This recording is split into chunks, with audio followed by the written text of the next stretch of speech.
Fala pessoal, beleza? Deixa eu explicar uma parada pra vocês aí. Esse daqui é um pedaço aqui dos 5 minutos sem perder a amizade. Programa que acontece todos os dias às 6 horas da manhã, onde eu boto o meu inscrito. Isso aqui é tudo gente comum, ó. Gente, Cícero, Emanuel. Não, tirando o Emanuel. Emanuel ele é comentarista lá da CNN americana. Não, mentira.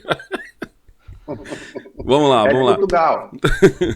É o correspondente de Portugal. Emanuel, você tá falando da onde? O que você faz da vida aí, irmão? Olá, bom dia a todos. Olá, então. Eu sou Emanuel, trabalho e moro em Portugal desde 2008. E no momento eu sou bordador, vamos dizer Que é assim. um bordador? Costureiro? Quase isso, mas não é isso. Eu faço bordados industriais, ou Tipo. seja, faço bordado em roupas, Ah, tá. É, pensei que. logotipos. Aqui Entendi. chama bordador, né? No Brasil é operador de máquina, Aham. programador de bordado, várias outras similares ali. Cicerão, pra quem não conhece você, da onde você fala aí, o que você faz da vida?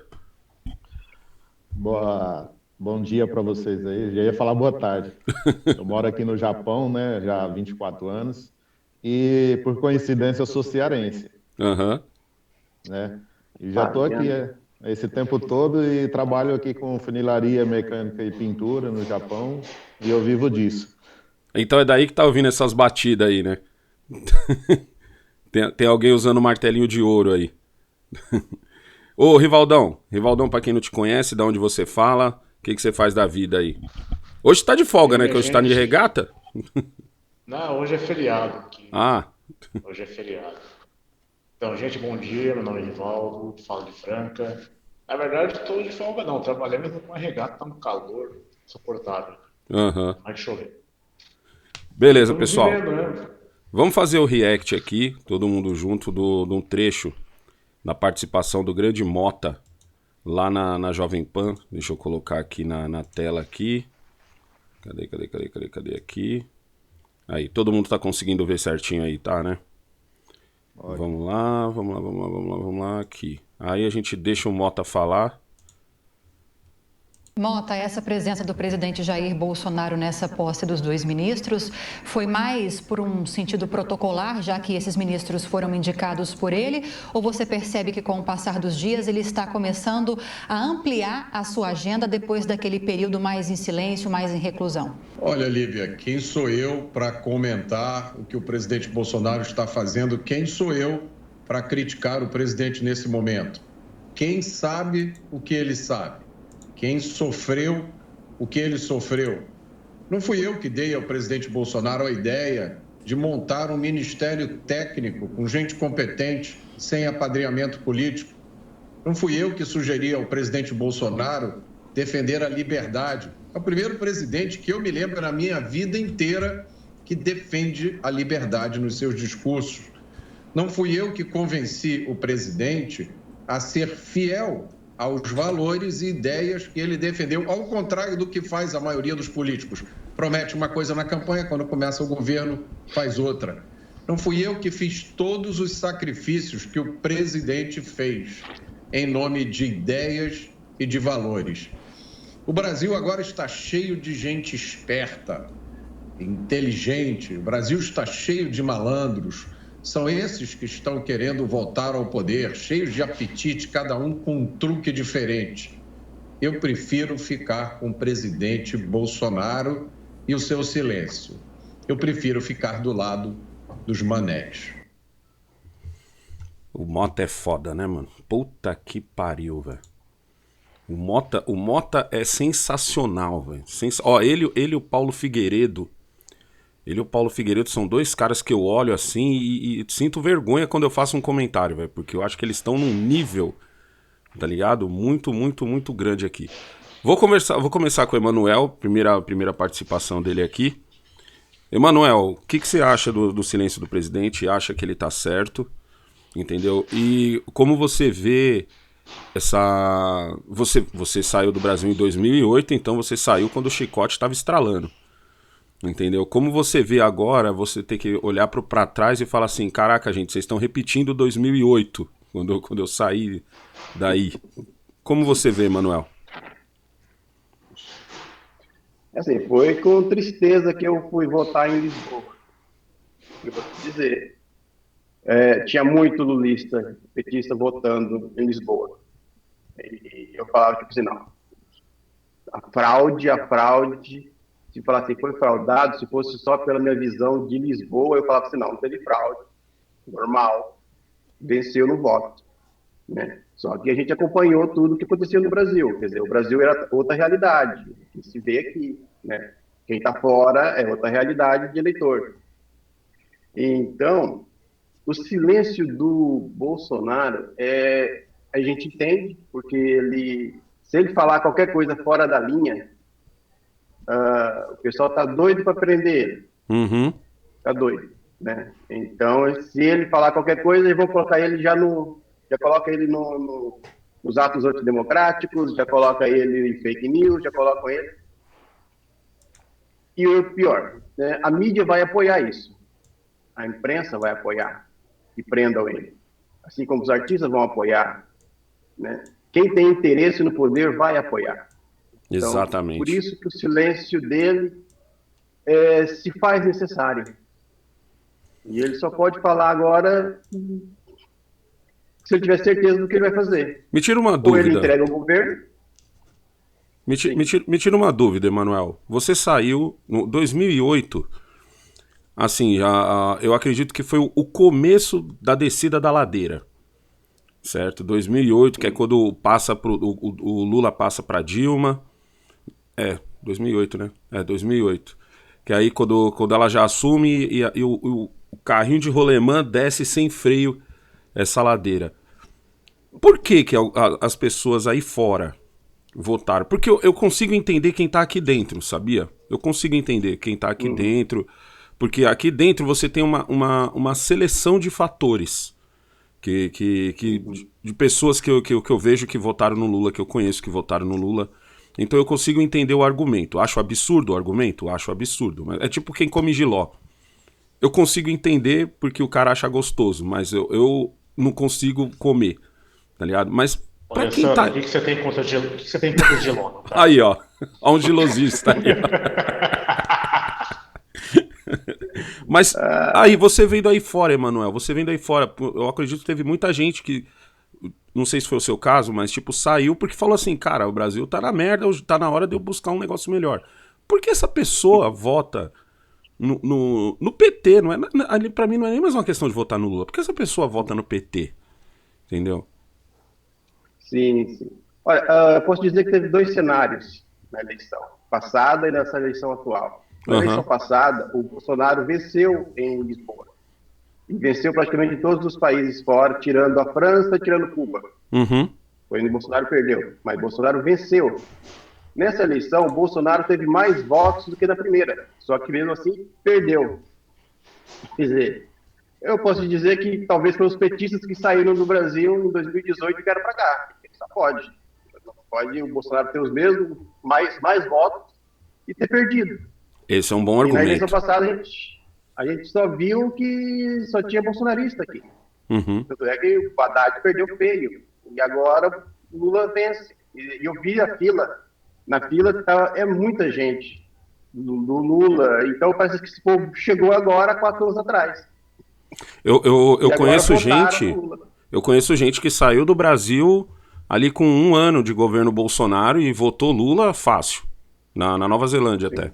Tá ligado? Eu conheço gente que saiu com o raciocínio que muita gente saiu na época do governo do PT. Tipo assim, mano, no Brasil talvez E esse cara votou no...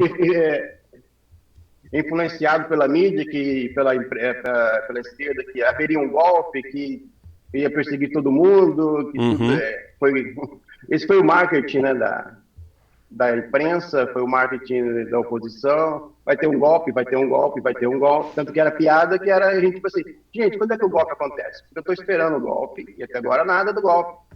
E nada do golpe chegar. Não, o golpe, pra mim, o golpe começou...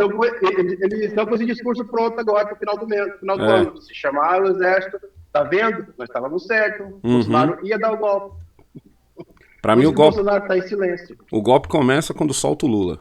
Pra mim é o dia inicial do golpe, do verdadeiro golpe, tá ligado? Quando soltaram o golpe Lula. Começou quando o Dirceu falou que o poder ia ser tomado. É, na verdade... Dirceu falou... Na verdade, a gente pode até chamar isso daí de ato falho dele, porque logo depois já deu o primeiro passo que foi soltando o Lula. Rivaldão, Foi soltando o Lula. Rivaldão, silêncio do Bolsonaro, tá certo, tá errado? Você acha que você vai também na mesma linha que o Mota? Como que você vê a situação? Então, Alessandro, bom dia, Emanuel, bom dia, Cícero. Para a gente que aguarda uma ação, mesmo chega a ser frustrante. Uhum. Bom, quem está na porta de quartel, quem está ali manifestando, quem está brigando. Mas, se for analisar se qualquer pessoa normal, entre aspas aqui, pode ser tolhido ou censurado por simplesmente demonstrar apoio. Se ele fala um A, só que esse A, tem uma frase no caderno, eu escrevi esse A, porém caiu em cima da vírgula. Lá, Bolsonaro está armando situações ao qual vão agir definitivamente contra o Estado Democrático de Direito. Uhum. A democracia corre risco e perigo.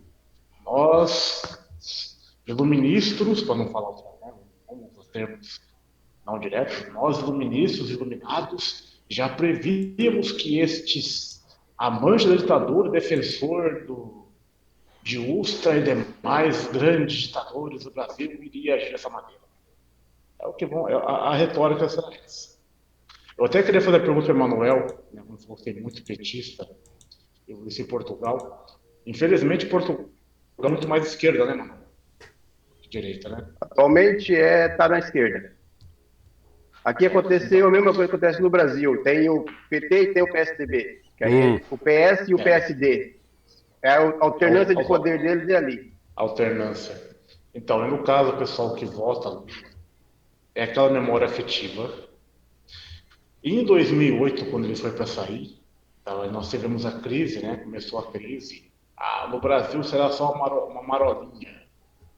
Ele criou situações econômicas de polícia absurdas. Por exemplo, em relação até o seguro-desemprego, foram se pagos 9 parcelas. Quem for desempregado ficou organizado, ficou 9 meses trabalhando recebendo. Então, para muitos foi ótimo. Então, o pessoal criou essa memória afetiva. Não, porque o Lula é o pai dos pobres, vai brigar pelos pobres. Simplesmente ele criou um conflito de classes, né? É aquilo ao qual o socialismo prega. Vamos conflitar as classes. Exatamente. Vamos criar massa de manobra e mais fácil de manobrar depois. Às vezes eu fico pensando se isso é uma coisa do socialismo mesmo, ou se isso é uma coisa de política mesmo. Se isso é um sistema de política para os dois lados. Porque quando você começa a acompanhar a política, eu acompanho muito agora a política americana, por causa que eu estou estudando inglês, e eu sigo repórter, tanto esquerda, direita, jornalistas de todo espectro. Eu sinto que lá isso acontece também, mesmo sendo um país mais liberal, um país mais à direita. E esse negócio de a culpa é do patrão, não. Aí fala pro patrão que a culpa é do funcionário e deixa sempre o político de fora, parecendo que ele é o santo pros dois lados. Aí eu começo a ver que esse negócio é meio mundial, isso daí, é meio... Lembra uma frase do Lula que ele disse, acho que foi antes de ser preso, depois não lembro, não data correta, que o político é mais importante que o concursado. Lembro. Por mais que ele roube, por mais que ele faça, por mais que desvie, ele vai dar a cara 4 anos a tapa pro povo.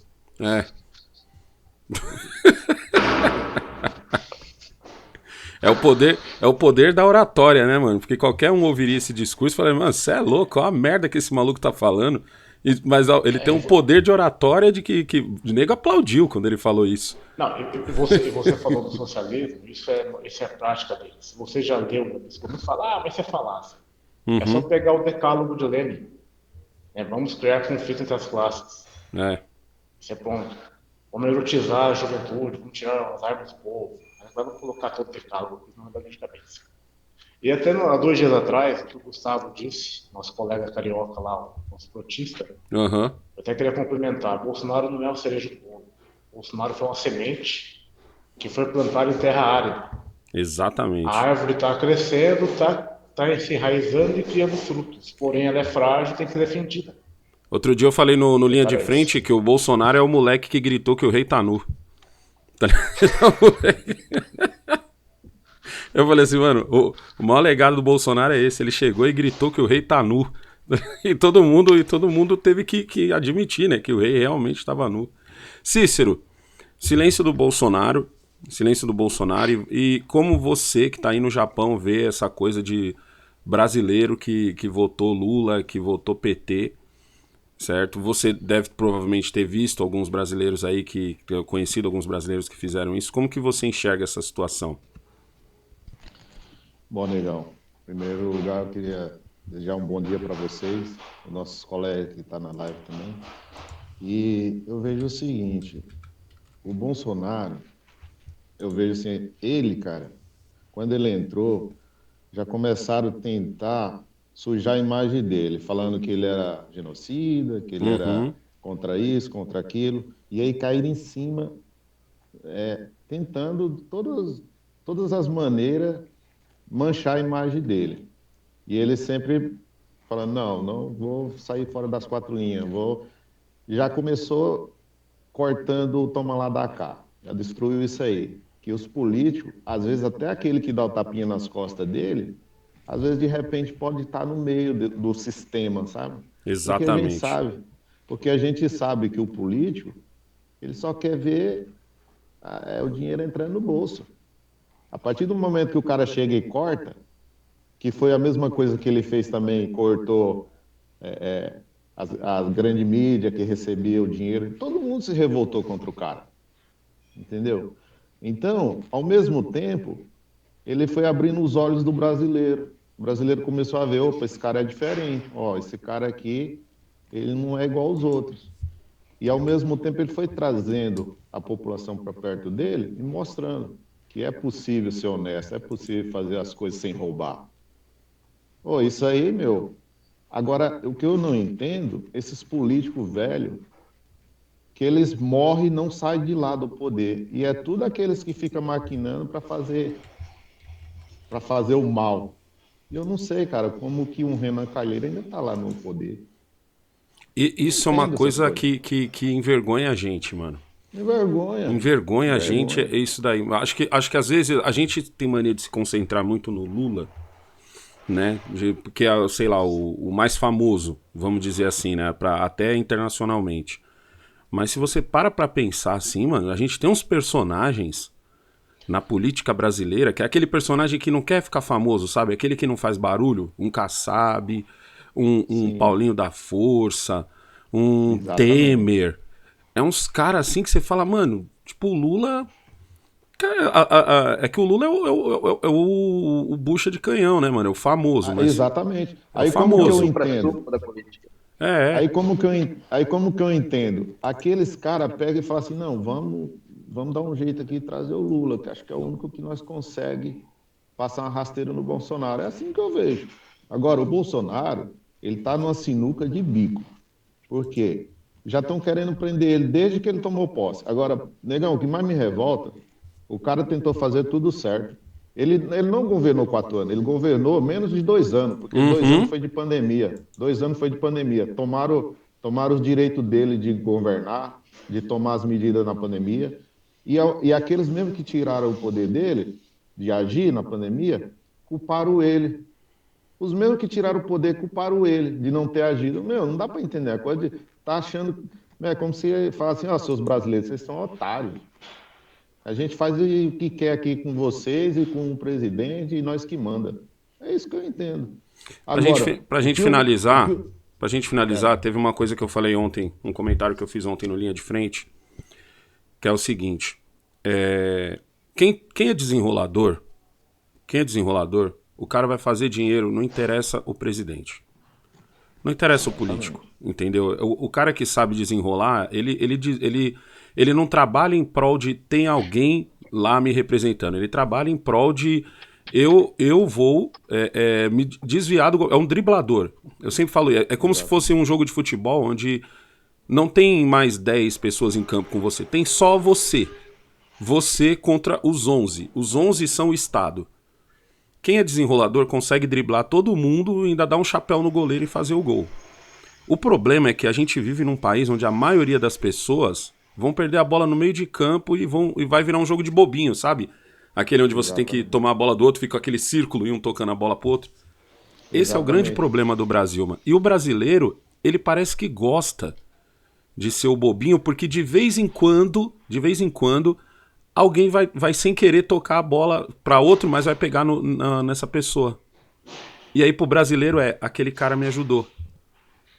Vocês veem mais ou menos assim, Cícero, essa situação? Negão, olha, pelo tempo que eu moro aqui, eu vejo uma coisa que acontece sempre aqui. O brasileiro, você pode observar, vocês já devem ter encontrado estrangeiro aí no Brasil, e você pode observar, quando o estrangeiro chega no Brasil, ele é paparicado, ele é bem recebido. Uhum. Agora aqui o que acontece? Cara, o que a gente vê de brasileiro, passando a perna no próprio brasileiro, sabe? Em vez de ser unido num país que você não é seu país, você está em outro lugar, em outra cultura, em vez de você ser unido, não, cara, os caras brasileiros, vou te falar, negão, é difícil, cara. O brasileiro, se ele puder te ferrar, ele vai te ferrar aqui. Em vez de te dar a mão, te ajudar, não. Entendeu? Eu não entendo essas coisas. Eu acho que isso é um costume até da América Latina, porque a gente vê aqui em São Paulo, mano, os bolivianos que escravizam os próprios bolivianos. Sendo que, com aquele argumento tipo, eu te ajudei a vir pro Brasil e qualquer coisa você vai ser expulso, sendo que existe esse livre rolê, né? Entre Brasil e o resto dos países aqui da América Latina. Emanuel, encerra aí com o seu comentário aí sobre isso que a gente tá falando aqui, de às vezes o brasileiro tá nesse jogo de bobinho e ficar feliz quando a bola sem querer bateu nele. Pois é. O brasileiro ele foi domesticado, né, a viver de curral eleitoral. Uhum. Então, se a gente não votar ali no deputado da terra, a gente não vai ter melhorias. Mesmo que não tenha melhoria nenhuma em 4 anos. Mas a promessa está ali. Né? E tem que se votar. Não, tem que se votar e tem que falar. Porque, de repente, ele distribuiu cestas básicas, de repente ajudou a puxar uma energia, porque ele ajudou isso, porque aí ele aparece aqui 4 anos prometendo de novo, porque não cumpriu no primeiro mandato dele. Porque é assim que o brasileiro foi doutrinado a votar. E não vai mudar simplesmente da noite para o dia. Isso vai levar tempo. Isso merece educação, tem que se mudar a educação, tem que se mudar muita coisa na cultura brasileira. E aí a gente fica acostumado a isso, sempre preso a um político. Foi o que aconteceu com o Lula. O Lula roubou. Mesmo assim tem gente que fala assim, ele roubou, mas ele fez. Porque no tempo dele eu estava bem. Você não estava bem. Você esteve bem porque a economia foi uma enxurrada de dinheiro, porque tinha Copa do Mundo, tinha Olimpíadas, tinha Petrolão, tinha e muitas vezes que a pessoa correu atrás, mano. É isso que me deixa puto, o cara esquecer que ele correu atrás. Ele correu atrás. Mas acham que foi o Lula que me deu. Não foi o Lula que deu nada. Eu estudei, eu fiz ProUni porque o Lula me... Não, o Lula não ajudou nada. Ali foi impostos que foram retirados, né? A universidade te deu uma vaga ali do ProUni para você estudar, mas ele foi isento de pagar imposto. Quer dizer, o imposto que ia lá voltou para você, mas saiu também do seu dinheiro. Ele não é uma coisa grátis, não tem nada grátis do governo. Não tem nada grátis do governo. Então o povo parece que acostuma que é grátis. O SUS é grátis. Não, o SUS não é grátis. O SUS custa muito. Enquanto isso, e ainda é mal atendido. Enquanto isso, você vai ter uma classe que vai ser bem a minoria dos brasileiros, que é aquela classe que nem eu falei, mano, que é o cara que tá jogando ele contra 11, ele dribla todo mundo e dá chapéu o goleiro ainda antes de fazer o gol, entendeu? Isso e é triste porque a torcida vaia. E a torcida vaia. A gente não. É exatamente isso. A torcida, que é o resto dos brasileiros, ao invés de aplaudir esse cara que conseguiu driblar o Estado e tudo, que vamos supor assim, esse cara, na verdade, é o cara que conseguiu fazer uma moeda. Não, a torcida, é que nem o Cícero falou, a torcida acaba querendo prejudicar o cara, acaba com inveja do cara, entendeu? Cara, que bate-papo da hora aqui, hein, Manuel, Cícero. Podia estender aqui, mas eu tenho mais gente pra colocar aqui pra gente conversar. Cicerão, quero te agradecer de novo aí. Maravilha. Quero agradecer ao Cícero, ao Augustão, que provavelmente já tá indo pro trabalho já. Emanuel, muito obrigado pela participação aí. Sei que pra vocês aí, outra tarde, ou no caso do Cícero, ele tá no meio do trabalho aí, mas de verdade, muito obrigado mesmo pela participação. Tamo junto, irmão. Um abraço. É isso. Tchau. É isso, vocês vêem que legal aí, pessoal.